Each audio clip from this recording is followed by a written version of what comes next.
Lá em João, no capítulo 1, verso 29, diz assim: no dia seguinte, João viu Jesus aproximando-se e disse: vejam, é o Cordeiro de Deus que tira o pecado do mundo.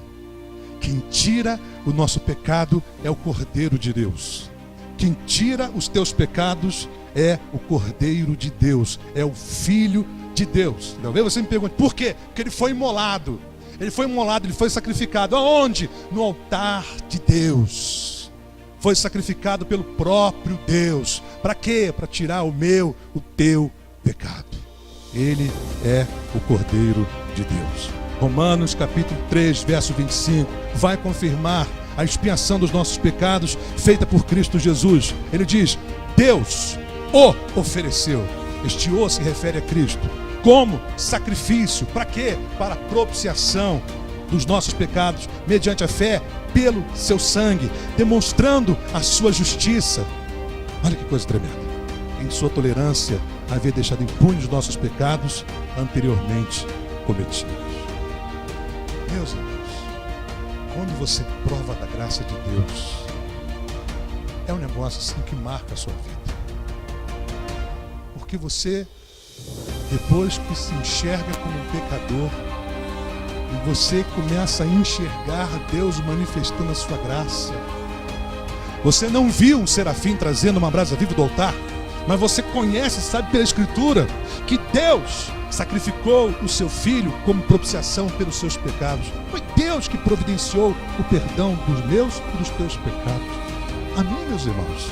É isso que nos deixa em paz com Deus.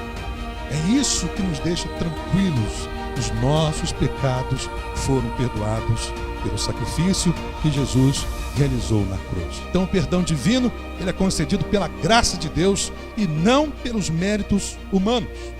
O perdão é tirado pelo sacrifício oferecido por Cristo no altar divino. Olha, apenas ouça, mas anote aí, Hebreus capítulo 9 vai descrever o sacrifício de Jesus no altar de Deus, do verso 11 ao verso 14. Ouça, mas ouça com o coração aberto. Ouça prestando atenção. Porque o que transforma a nossa vida, o que gera fé no nosso coração, irmãos, é a palavra de Deus. Não são as minhas palavras, é a palavra de Deus. Quando você ouve as palavras do Senhor, ela gera fé no seu coração. Então ouça a palavra de Deus. Hebreus 9, capítulo 11 ao verso 14, diz assim: quando Cristo veio como sumo sacerdote dos benefícios agora presentes, ele adentrou o maior e mais perfeito tabernáculo, não feito pelo homem, isto é, não pertencente a esta criação, não por meio de sangue de bodes e novilhos, mas pelo seu próprio sangue. Ele entrou no lugar santíssimo de uma vez por todas e obteve eterna redenção. Ora, se o sangue de bodes e touros e as cinzas de uma novilha espalhadas sobre os que estão cerimonialmente impuros os santificam, de forma que se tornam exteriormente puros, olha o que ele vai dizer no verso 14: quanto mais o sangue de Cristo, que pelo Espírito eterno se ofereceu de uma forma imaculada a Deus, repare, purificará a nossa consciência de atos que levam à morte, para que, olha o propósito, sirvamos ao Deus vivo.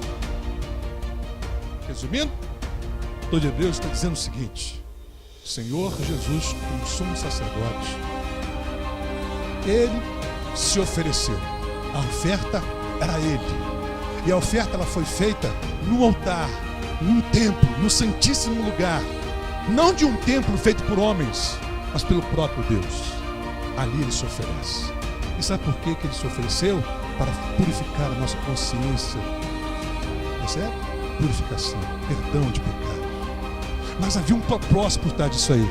Ele purifica para que sirvamos ao Deus vivo. Não é apenas para nos dar o perdão, mas para que Deus nos use para que possamos servir ao Senhor com a nossa consciência limpa, com os nossos pecados perdoados. Amém, meus irmãos? Portanto, confesse os teus pecados ao Senhor, arrependa-se dos mesmos, creia no sacrifício que Jesus fez na cruz. É dali que vem o perdão para os nossos pecados.